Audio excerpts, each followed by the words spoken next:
Today, President Trump revealed his plan to roll back limits on military gear for law enforcement, reversing President Obama's policy that banned armored cars, high-caliber weapons, and so on. Remember all that when the media made militarization the big bad wolf? Their misguided emotion portrayed enhanced security as somehow threatening, when its only goal was to prevent violence by presenting overwhelming strength. Speak softly, big stick, it's highly persuasive. It's like the rhetoric Trump uses with immigration. A forceful position becomes the wall, reducing illegal crossing. Police armed with the best gear is similar, stopping violence without causing any. They become a wall between order and anarchy. What happens when that wall is missing? Well, you get Charlottesville, you get Berkeley in April, and you get Berkeley now. Where there's no order, there will be blood. President Obama saw the gear as intimidating, but who does it intimidate? I'd say the people about to do bad things. But President Obama has always viewed the world through the prism of radical politics, so he sides with that club. Trump's the reverse. Everything's seen through the prism of law and order, which explains the wall, militarization, boosting defense, pardoning Arpaio. A singular vision can be flawed, but the bigger picture can excuse the smaller mistakes. Trump won because of 3 words, law and order. Ignore that, Democrats. He'll win again. In this case, hindsight isn't just 20/20. It will win 2020.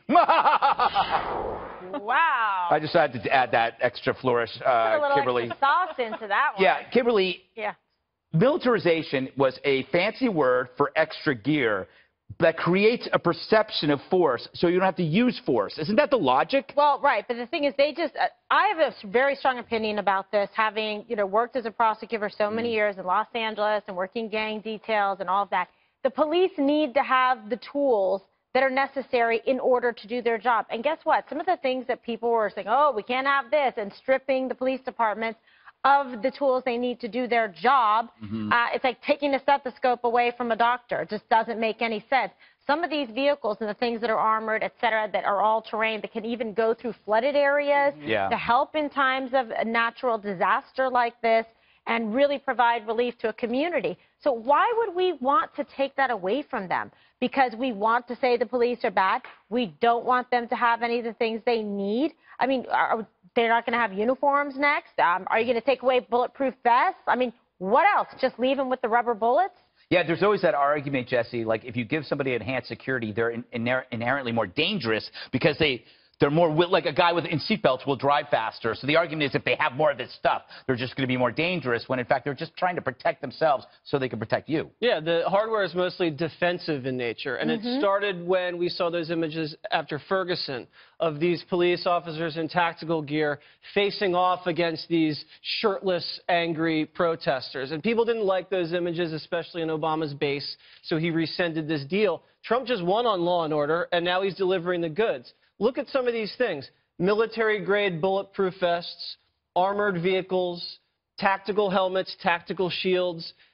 A lot of these things that are happening out there in the streets, increased gang activity, violent crime rose in cities over the last couple of years under the last administration. Antifa's running wild.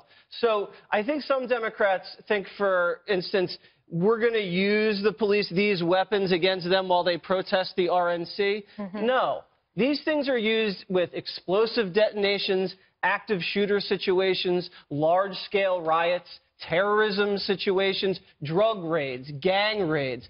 These things are not your run-of-the-mill squaring off against one lonely protester. Right. And a lot of these things came in handy. You said it. These armored vehicles they used in Houston during these floods. One of the guys on the police side was wearing one of these military-grade helmets, which actually saved his life during the Orlando nightclub shooting.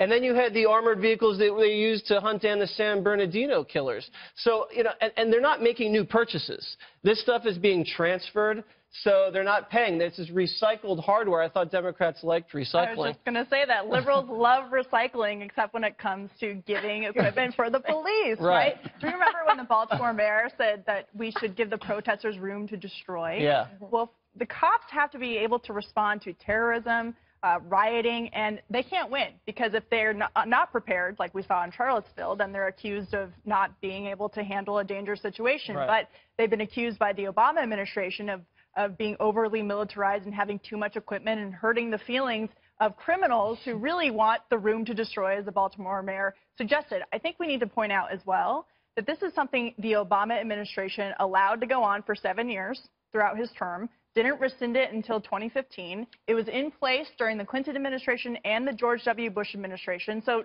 Trump really isn't doing anything that out of the ordinary by defaulting back to the previous policy. Richard.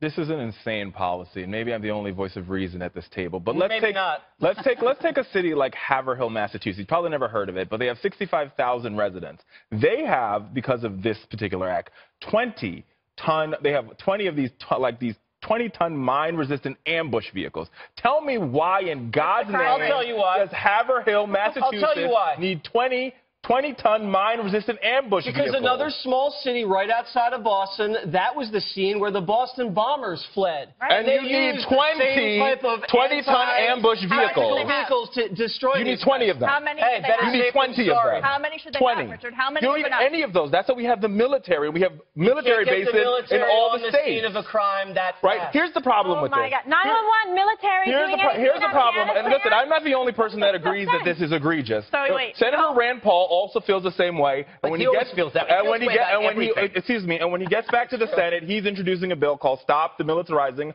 of Our Law Enforcement, because it moves us closer, one step closer to tyranny, and it shreds our civil liberties. Because what ends up happening is when you give police departments this overwhelming force, you shred the Fourth Amendment, you shred the Eighth Amendment, you make police departments, and you make police departments the judge, the jury, and the executioner, and you take away due process. A beautiful poem lacking all evidence. Well, you know who's shredding all of these the free speech is Antifa. The people that are going out there. We can talk about Antifa in the next segment, but let's not mix and match here. What's happening? No, but what you're doing is you're actually saying the police are stopping free speech. What happens to Mirandizing people? Now all this goes away when police officers can drive down an American city with a tank. That's what happened in Ferguson. That's exactly what happens. That's exactly what happened in Ferguson to peaceful protesters. Oh my God. Which is why we rolled. No one got run over by a tank. They were tear gas, and there was tanks rolling down American streets. Every place has tear gas. We got to move on.